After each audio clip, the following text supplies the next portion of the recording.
Le chien comme la chienne ne devant pas être castrés, faut-il leur aménager ou leur tolérer une vie sexuelle? Cette question mérite qu'on en débatte quelques instants car elle est le sujet de bien des malentendus. Tous les professionnels, toiletteurs, éducateurs, dresseurs, vétérinaires ont eu à répondre à des inquiétudes de propriétaires. Leur animal devenu adulte n'avait jamais eu l'occasion d'une vie sexuelle. Mais que cherchent en réalité ces personnes? Il faut dire les choses comme elles sont. Elles veulent pour leur animal une rencontre rapide qui s'apparente à ce qu'on imaginait autrefois, l'extase des conscrits, comme on dit, et ce que l'on sait être aujourd'hui la manière de certaines célébrités. C'est-à-dire, ils voudraient que leur chien ait un contact rapide avec une femelle sans autres conséquences. En ce qui me concerne, j'ai toujours déconcerté mes interlocuteurs, souvent des interlocutrices, qui m'entretenaient à ce sujet, commençant par reconnaître que la chose, comme ils disent, était en effet à prendre très au sérieux. Et j'enchaînais le conseil de marier en effet leur animal sanitaire, mais de manière sérieuse et durable, en prenant chez eux un deuxième chien de l'autre sexe. Car si je pense qu'une rencontre fortuite produit à peu près les mêmes effets chez les chiens et les humains, c'est-à-dire des effets à peu près nuls, je suis au contraire persuadé, et je l'ai toujours observé, que les couples de chiens font le bonheur de ces couples comme de leurs propriétaires, tant les animaux font preuve d'équilibre et sont d'un commerce agréable. C'est beaucoup plus facile d'avoir un couple de chiens que d'avoir un chien tout seul. Quand on a un couple de chiens, beaucoup de choses se résolvent tout seul et c'est très agréable pour les propriétaires.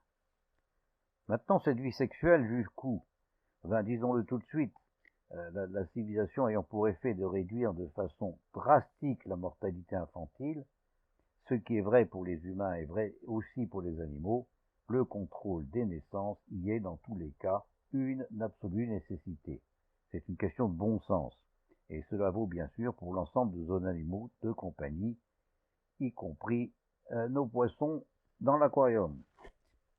Dans la nature, une portée de petits loups, ils vont à très peu de chances beaucoup vont mourir. Les uns de maladie, les autres parce qu'ils vont être tués au cours de leur croissance, etc. Mais dans une portée de chiens, ils vont tous vivre. Et la croissance, la population deviendrait exponentielle. Donc il est évident que nous devons, pour les humains comme pour les animaux, pratiquer une forme de contrôle des naissances. C'est une nécessité absolue. Comment contrôler les naissances d'un couple de chiens à domicile?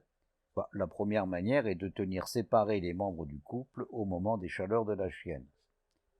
Et contrairement à ce que l'on pourrait penser, c'est beaucoup moins difficile à réaliser qu'on le supposerait généralement. Il faut savoir qu'une chienne ne peut être saillie que pendant quelques heures au cours d'un cycle, et il suffit de séparer les animaux à ce moment-là. Nous avons ici souvent à la maison des mâles ardents et des femelles réellement en chaleur pour que je puisse l'affirmer de manière la plus définitive. C'est tout à fait possible.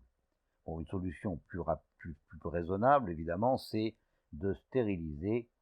Je répète que la stérilisation n'a rien à voir avec la castration et qu'elle ne présente aucune conséquence physique ou psychique. Donc l'idée, c'est de stériliser l'un des membres du couple, le plus simple étant de faire stériliser le mâle, car la stérilisation des femelles est une opération plus compliquée. La stérilisation des mâles, c'est très facile, et donc si vous stérilisez le mâle, il n'y a plus de problème.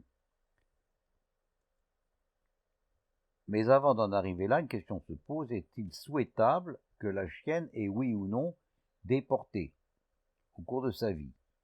Le discours officiel est que non. Les arguments avancés sont en général les suivants. Une chienne qui a porté en reste déformée, la parturition n'apporterait rien à la chienne, une première grossesse rend la chienne enragée de recommencer cette expérience, et les chaleurs à venir vont se révéler des périodes insupportables.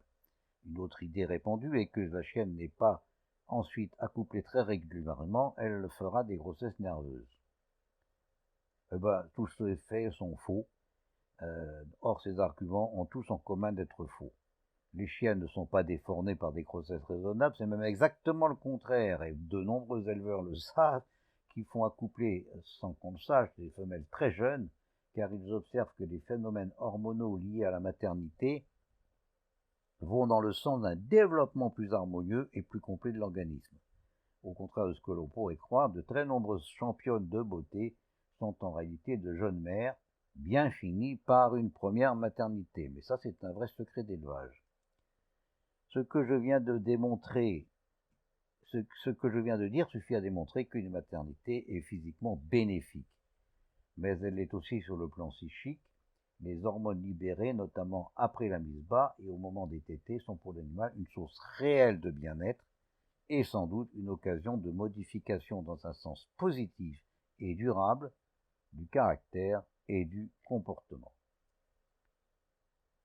L'idée d'une première portée qui rendrait une femelle avide de nouvelles expériences répétées est une croyance populaire dénuée de tout fondement et jamais observée. Quant à la grossesse nerveuse, c'est un incident souvent rencontré chez les canidés. Dans les meutes sauvages, on sait que seule la femelle la plus ancienne peut être fécondée. Il arrive cependant que d'autres femelles non fécondées accompagnent celle qui est fécondée jusqu'à pouvoir produire même du lait et participer ainsi à l'alimentation de la portée. Alors, ce sont des grossesses nerveuses, mais la nature, c'est ce qu'elle fait, c'est-à-dire que ces grossesses nerveuses permettent à des femelles qui n'ont pas été saillies de produire du lait, et elles participent à ce moment-là à l'alimentation des bébés. Ce phénomène se rencontre d'ailleurs aussi en élevage et chez les particuliers, même en l'absence, au moins en apparence, d'une femelle fécondée. Il n'a donc rien à voir avec d'éventuelles grossesses antérieures. Cela veut-il signifier que toutes les chiennes devraient avoir au moins une ou plusieurs portées? Certainement pas. Et cela encore pour des raisons de nécessaire contrôle des naissances. Supposons par exemple que les quelques 4 millions de chiennes françaises portent toutes une seule fois une portée de 4 chiots dans leur vie. Cela vous ferait plus d'1,5 million de nouveaux chiots chaque année, soit presque 2 fois plus qu'il est nécessaire. Je ne veux pas terminer ce chapitre sur la vie sexuelle de nos chiens sans aborder une pratique exceptionnelle, certes, mais non moins réelle de certains élevages.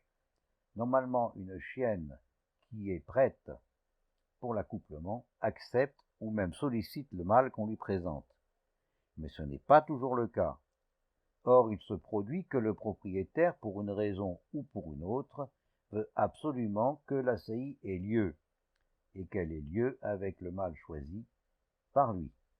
En ce cas, on fera plus qu'aider le mâle et on n'oubliera complètement la vie de la chienne.